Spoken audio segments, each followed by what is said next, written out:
Halo Sobat History Explorer, apa kabar? Kali ini kita mencoba untuk membahas mengenai sejarah krisis yang pernah terjadi di Indonesia sejak tahun 60 hingga krisis terakhir di tahun 1998. Bagaimana ceritanya? Yuk kita simak sama-sama di channel Satria di Yuda.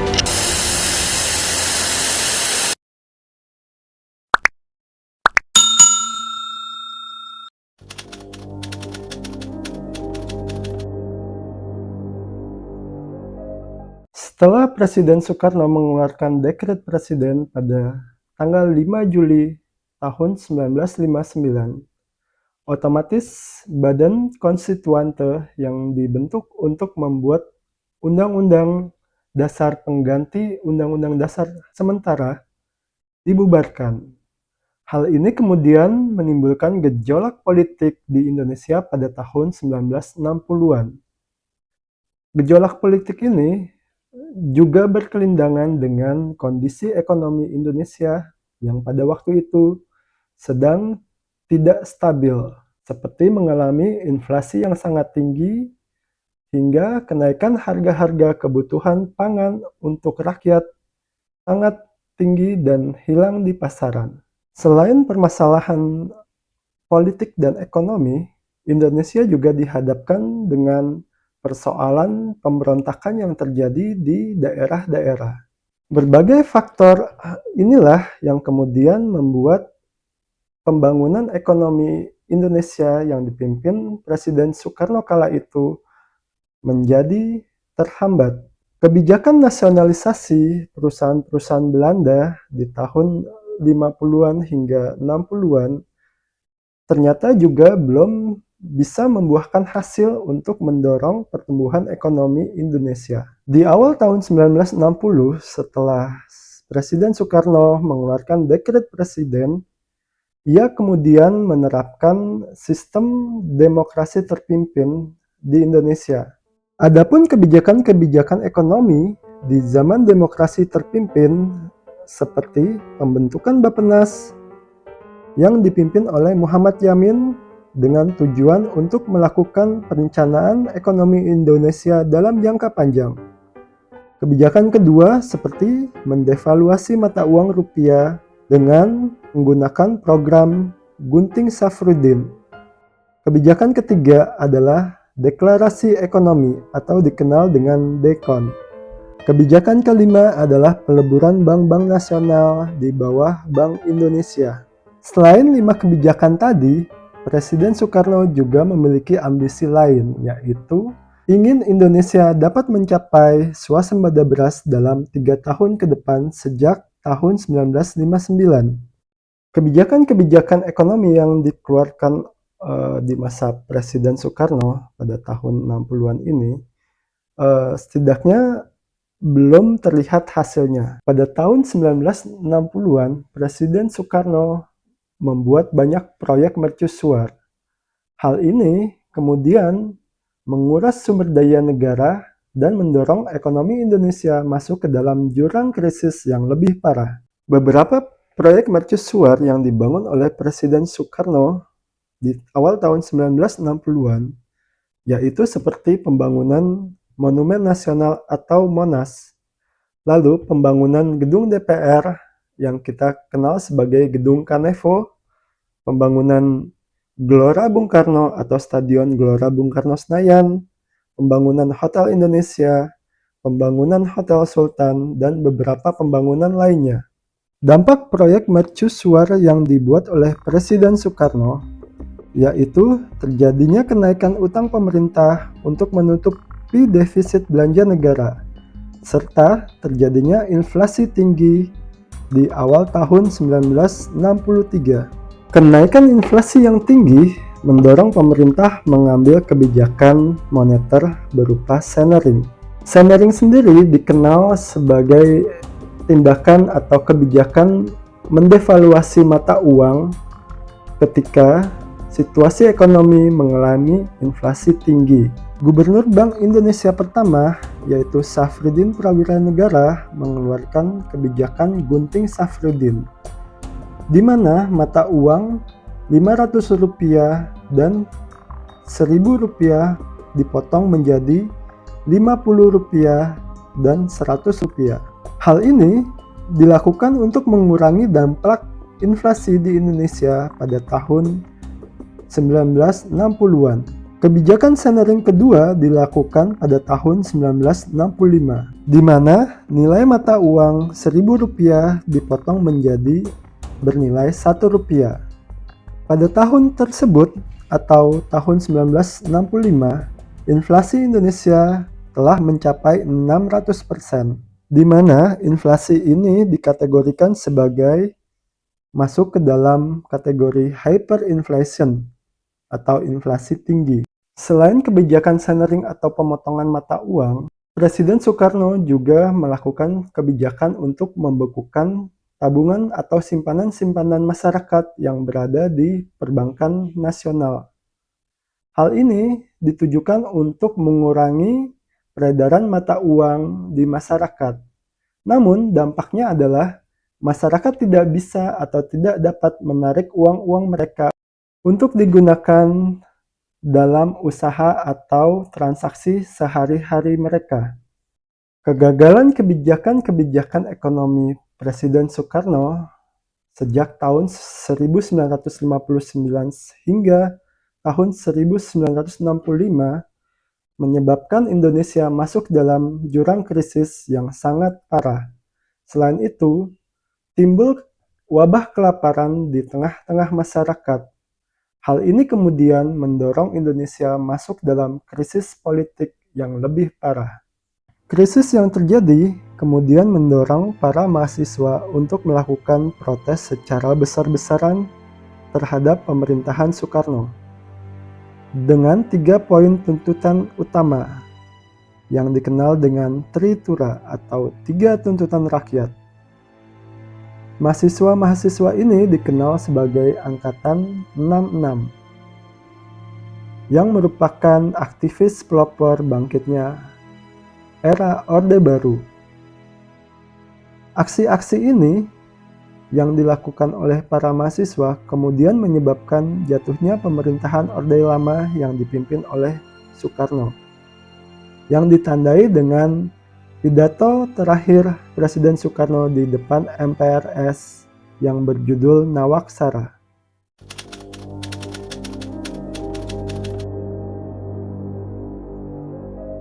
Pada tahun 1973, Organisasi Negara-Negara Penghasil Minyak Bumi atau yang dikenal dengan nama OPEC mengeluarkan embargo untuk menahan produksi minyak bumi dijual kepada negara-negara barat. Embargo ini kemudian menyebabkan kenaikan harga minyak bumi dunia, yang juga diikuti oleh kenaikan inflasi di negara-negara Eropa Barat kala itu. Pada tahun 1970-an, Indonesia merupakan negara penghasil minyak bumi dan menjadi anggota OPEC, sehingga turut menikmati kenaikan harga minyak bumi yang cukup tinggi. Hal ini kemudian membuat terjadinya kenaikan pendapatan masyarakat Indonesia yang mendorong peningkatan konsumsi berupa barang-barang impor. Sayangnya, peningkatan pendapatan dari migas ini tidak serta-merta mendorong pertumbuhan atau terjadinya pertumbuhan industri dasar yang dapat mencukupi kebutuhan masyarakat Indonesia, di mana hal ini mendorong banyak masuk barang-barang impor, terutama dari Jepang, untuk memenuhi kebutuhan-kebutuhan masyarakat atau permintaan masyarakat Indonesia. Membanjirnya produk-produk Jepang di tahun 1974 mendorong banyak mahasiswa menyikapi atau mengkritisi kebijakan-kebijakan pemerintah terkait dengan arah pembangunan industri Indonesia ke depannya. Hal ini kemudian melahirkan aksi-aksi demonstrasi yang dikenal dengan Malari atau Malapetaka 15 Januari 1974.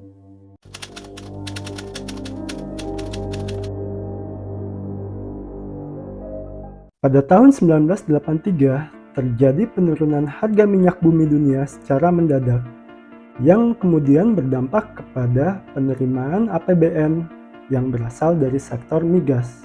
Berbeda dengan dekade tahun 1970-an, di mana APBN kala itu selalu mengalami surplus akibat kenaikan harga minyak bumi.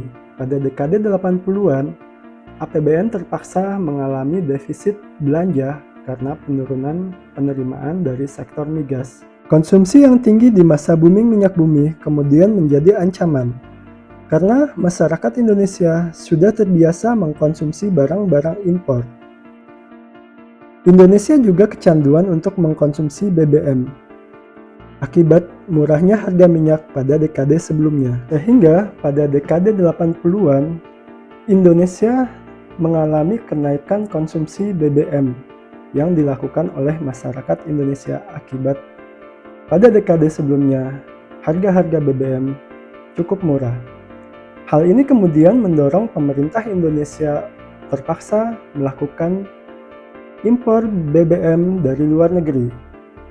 Dampaknya adalah terjadinya defisit APBN serta defisit neraca transaksi berjalan. Pemerintah kemudian berupaya untuk mengambil tindakan-tindakan melalui kebijakan ekonomi dan perdagangan dengan mengurangi atau mempengaruhi permintaan masyarakat terhadap konsumsi BBM maupun produk-produk impor kala itu. Pemerintah kemudian mengambil tindakan untuk melakukan devaluasi mata uang rupiah, yaitu menurunkan nilai rupiah terhadap nilai mata uang dolar, yang kemudian menyebabkan kenaikan harga BBM serta produk-produk impor yang dijual di dalam negeri. Ekonomi dunia pada saat itu juga sedang dilanda oleh kebijakan pengenaan tarif perdagangan, di mana setiap negara-negara yang berdagang saling mengenakan tarif terhadap produk barang-barang ekspor maupun impor. Hal tersebut seperti yang terjadi pada saat ini, di mana China dan Amerika Serikat saling bersaing dalam perang dagang dengan mengenakan kebijakan tarif terhadap produk-produk negara lawannya, sehingga mendorong kenaikan harga-harga dari barang-barang impor maupun barang-barang ekspor.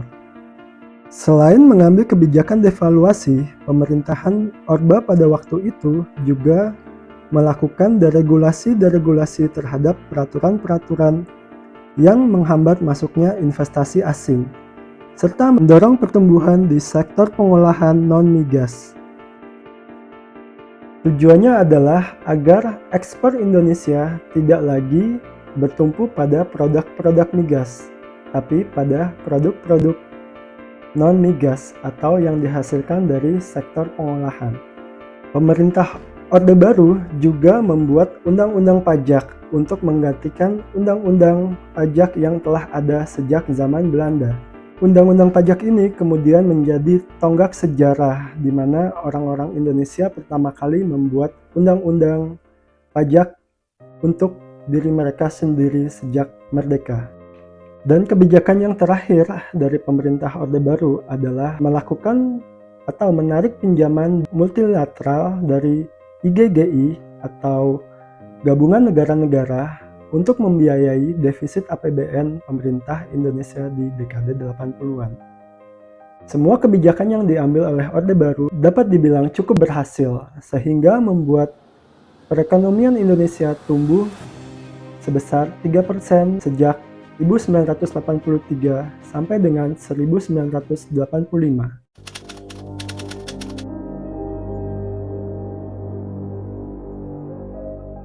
Pada dekade 90-an, Indonesia kembali mengalami booming ekonomi yang dimulai pada tahun 1989 dan berakhir pada tahun 1996. Pertumbuhan ekonomi Indonesia pada periode tersebut mencapai sekitar rata-rata 8% per tahun. Hal ini kemudian membuat Indonesia dijuluki sebagai The East Miracle dari World Bank atau Bank Dunia pada tahun 1993. Setidaknya pada tahun-tahun tersebut, kebijakan pemerintah untuk mengalihkan produk ekspor dari migas menjadi produk berbasis industri manufaktur cukup berhasil. Hal ini ditunjukkan dengan kenaikan pendapatan pajak dari sektor non-migas. Kebijakan deregulasi yang diterapkan pada tahun 1980-an untuk mengatasi krisis penurunan harga minyak bumi juga mulai terlihat hasilnya, di mana terjadi peningkatan investasi asing di Indonesia. Namun, pertumbuhan ekonomi Indonesia yang sangat mengesankan ini bukan tanpa masalah. Menurut Bapak J.B. Sumarin, yang waktu itu sebagai Menteri di Kabinet Soeharto, menjelaskan bahwa pertumbuhan ekonomi yang mengesankan ini juga diikuti oleh inflasi yang tinggi, sehingga terjadi overheating dalam ekonomi Indonesia. Beberapa faktor yang menjadi penyebab terjadinya overheating dalam perekonomian Indonesia. Faktor pertama adalah besarnya budaya konsumerisme di masyarakat Indonesia, sehingga budaya menabung sangat kecil dalam perekonomian nasional.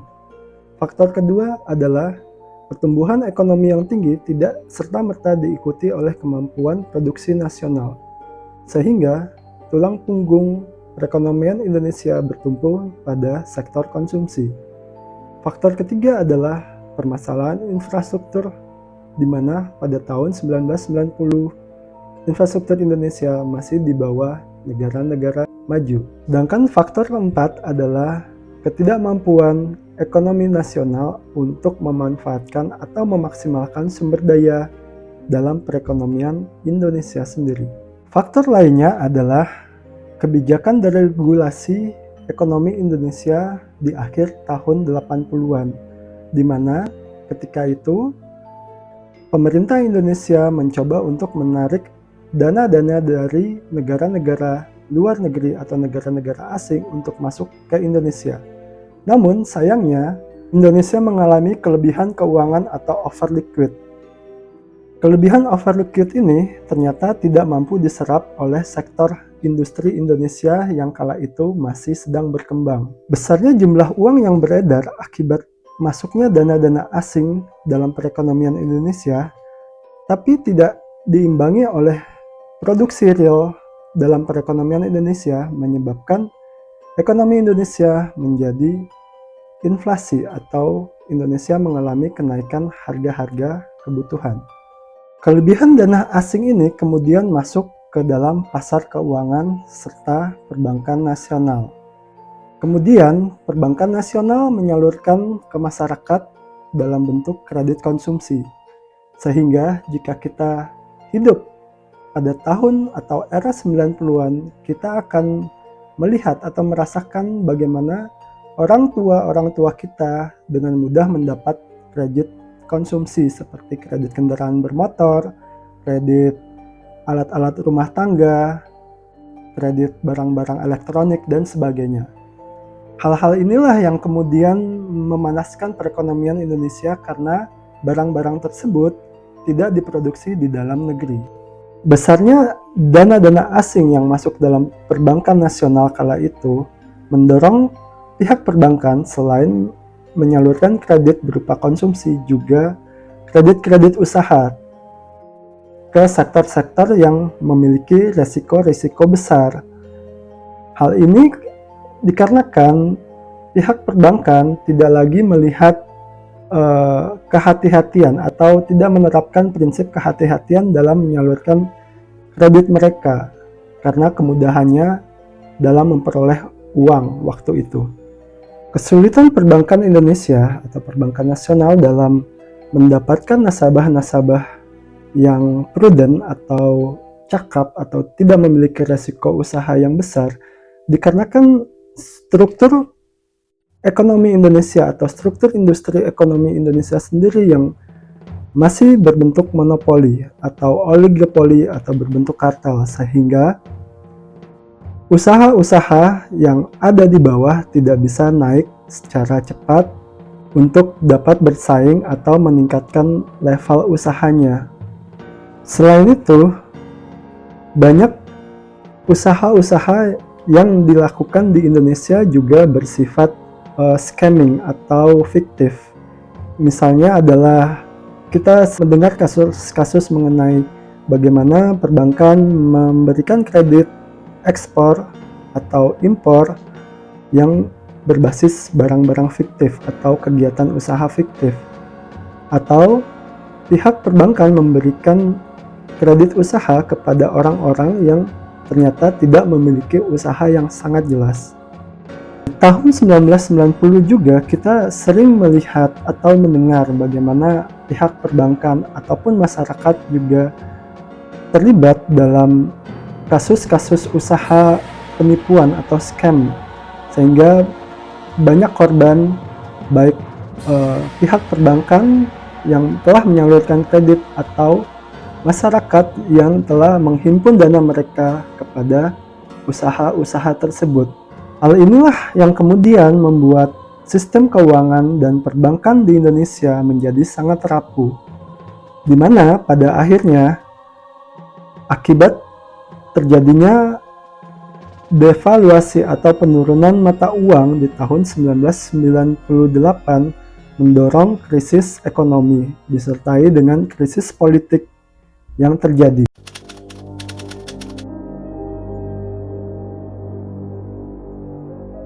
Begitulah Sobat History Explorer, beberapa fakta mengenai krisis ekonomi yang pernah terjadi di Indonesia sejak tahun 1960-an hingga akhir 1990-an. Sampai jumpa pada kisah berikutnya di channel Satria di Yuda.